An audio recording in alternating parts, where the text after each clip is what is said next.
Recently, there has been a very vocal backlash to the LGBT community. After predicting that this could happen as far as 5 years ago, when LGBT activists chose to go for confrontation rather than consensus on almost every issue.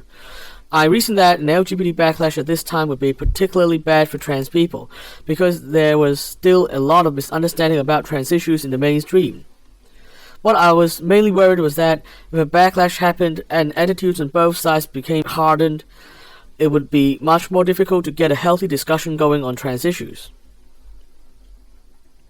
Nowadays, many LGBT activists say that the backlash is an inevitable part of advancing LGBT rights. In particular, the trans visibility of the past 10 years was bound to cause some backlash. Besides the fact that most trans people never asked for visibility, I think this is a lazy and unethical answer. It is lazy because there's always a better way to do things. You've just got to think harder. It is ethically unacceptable because it affects real lives in the real world.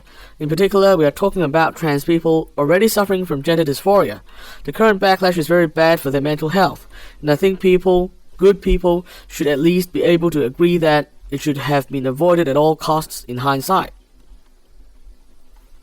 Could the current backlash have been avoided? I think the honest answer is yes. The trans acceptance movement could have opted for a more consensus-based approach. The activists could have been more willing to give people a chance to understand and be allies. They could have dealt with controversies in a more mature way. It would have required a lot of discipline and refusal to give into emotional frustration, but it could have been done. There would still have been people who are inherently vehemently anti-trans, who are not changeable, but we would only have to win over people in the middle anyway, so we could safely ignore the vehemently anti-trans crowd. Trans acceptance would have been advanced a lot quicker that way. Rather than arguing about the past, I think the most important thing to do now is to get things back on track. It is not too late to aim for the future that we might have had.